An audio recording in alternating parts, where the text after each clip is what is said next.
Hello ladies and gentlemen, Shinobazu, your gaming and anime ninja, here again with another Dead by Daylight video.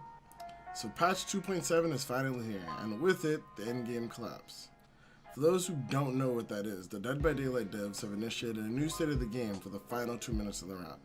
Essentially, once the exit gates are open, or the killer closes the hatch, a timer starts that changes the visual aesthetic of the map as a warning to the remaining survivors about the impending collapse. This is done to incentivize survivors to leave the game or risk being penalized for overstaying the match.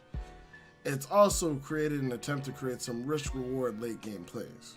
Whether the devs will openly admit it or not, the endgame collapse was created as something to deal with a few fringe issues that were found with late game Dead by Daylight. One of the most talked about ones is something that can be done by bad manner or trolling survivors to add higher ranks in the game, say necessarily between 20 and 15. At lower ranks of Dead by Daylight, there are players that would essentially draw out the game forever, abusing players of lower skill and refusing to leave the game. Though this is something that is currently remedied by things such as Bloodlust or understanding how to provide pressure as a killer, for newer players for the game, or especially those just picking it up or playing it on a free weekend, this can be seen as extremely frustrating to deal with. One of the most egregious examples of this was a particular stalemate between a large streamer known as Admiral Baru and a random stream sniper. The player basically refused to leave the game and continued to keep Baru trapped on the map because he couldn't catch them on an infinite that existed at the time. Baru went as far as to play other games on stream while waiting for the player to leave. After staying in the game for over 3 hours, the player was finally caught after making a mistake and was banned by one of the developers for his actions. Oh, are you finally done? Oh my god, I got her! Yes! Yes! You're getting banned and you die! Oh, the glorious day! Yeah! Oh, get on! Oh! This event occurred in the game well over 3 years ago. However, the devs have been trying to come up with a way to prevent this from happening, hence the birth of the endgame collapse. These particular stalemates became far more common on a PTB where the devs first tested the killer having the ability to close the hatch in order to counter the hatch standoff issue, where survivors would essentially stall out the game indefinitely, doing them to having few actual options for a real escape. However, this brings up, in my opinion, the hidden or overlooked problem with the endgame collapse. In response to this, survivor players would simply choose to do nothing away from the doors and wait for the killer to essentially give up so they'd be able to escape, rather than risk the impossible task of trying to open one of the doors right in front of the killer in a 1v1 scenario. The hidden problem with the endgame collapse, in my opinion, is the developers created it to prevent survivors from stalling out the game indefinitely, but they did not address the reason why players would choose to do this, and that's my biggest problem. Currently in the game, there are multiple maps that have strategic high points that allow killers to watch both exit planes almost simultaneously, meaning that if they manage to close the hatch on the survivor has no possible way to open a door before the killer would reach them. This is not accounting for perks such as Whisper, Spies from the Shadows, other things that already greatly assist in the killers being able to pinpoint a survivor's location. Killers already have a huge advantage in a 1v1 scenario, which to an extent they should due to the nature that it's a 4v1 game. However, in this particular situation, the advantage is so absurdly high that it robs both players of any satisfaction or skilled play options. Essentially what happens in these games is the survivor has two options. They can either try for a door, in which the only way they would get it is if the killer simply doesn't pay attention or doesn't care, or they can wait 2 minutes to die. The killer in these situations are given the best scenario of to stand at the highest point to watch both doors, or wait 2 minutes for the player to die. Neither of these have the opportunity to be rewarded for some sort of skilled play or decision. Whether or not the player lives or dies is based entirely on the roll of the dice or basically the RNG of the map. I know that the 1 versus 1 situations seems rare, however they are far more common at higher ranks. This issue is exacerbated by the fact that the killers who perform best in these scenarios are also more commonly used at these ranks, like the Nurse of the Hillbilly. Okay, despite everything said so far, I don't think the endgame collapse is terrible. I do, however, feel that some major balance changes need to be made if they want to keep these endgame situations fair for everyone involved. The first thing I would do is I would change the exit gate timers. Currently, it takes 15 seconds to open the exit gate after they've been powered, without any other extra adjustments like remember me or wake up. I think that in 1v1 scenarios, this should be reduced drastically. A lazy man's way of handling this would be to simply cut the exit gate timers in half in 1v1 scenarios. I think a more interesting option, however, would be to reduce the timer of the door based on how much time is left in the endgame collapse. They could do this by simply putting the timer to go down inversely with the endgame timer, or they could have a flat amount removed based on every endgame reminder. For example, if you tried opening the door within the first 30 seconds, the door would still take 15 seconds.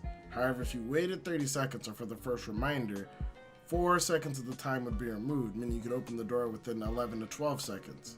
And then this would just continue throughout the rest of the game, meaning after a minute, it would only take, say, maybe 8 seconds to open the door, and if you tried to open the door within the last 30 seconds, you could open the door within 5 to 6 seconds. I like this change because I feel like this change would reward the survivor for being able to loot the killer during the in-game collapse, and would allow the door times to be something a little bit more reasonable for a survivor to do in a 1v1 scenario.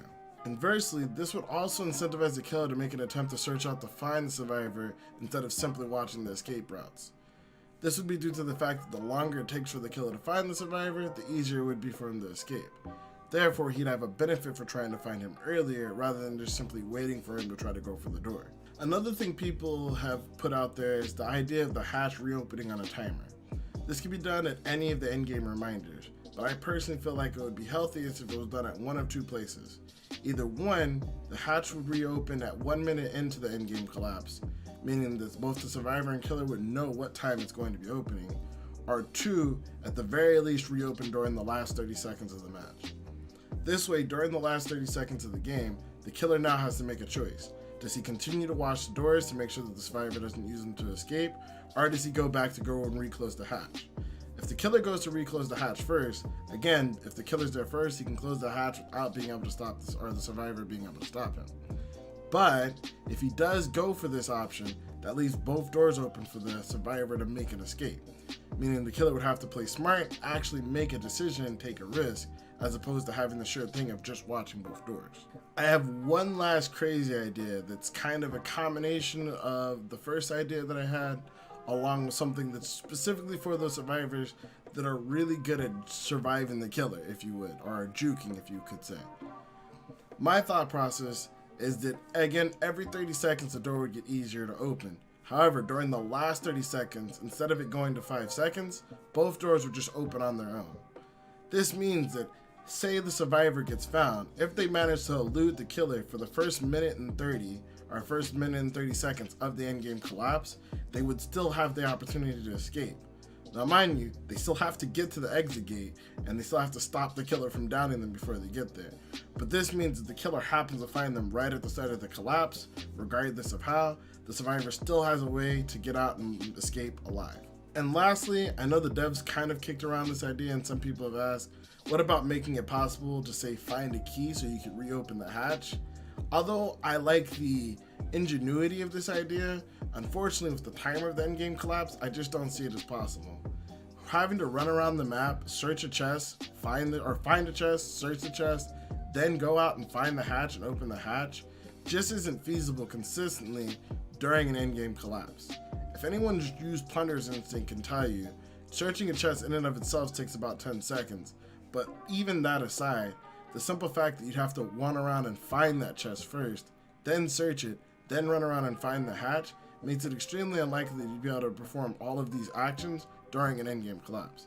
Especially unless the fact that every chest has a key, and if that's not the case, you instead of flipping a coin, you're basically going for a 1 in 3, which doesn't feel as good. Again, that's something that comes down to RNG, and doesn't necessarily feel like you made a good decision, it just feels like you got lucky.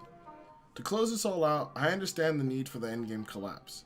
1, they needed to do something to shake up the game for a long time, and 2, the endgame has been an issue pretty much since this game has come out.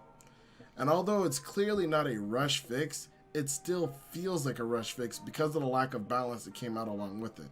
There's a lot of new pretty colors with the endgame collapse, but realistically, this isn't any big change from the PTB hatch closing over a year ago. Whether it's reducing the time to open the doors, creating situations where the hatch reopen periodically, or some combination of the two in between, something should be done to rebalance these one-on-one situations. I mainly speak for this as a high-ranked player because this is something I deal with more often than not, and I feel like if this issue is not properly addressed, it's just going to exacerbate other issues such as deranking, smurfing, and just player retention in general.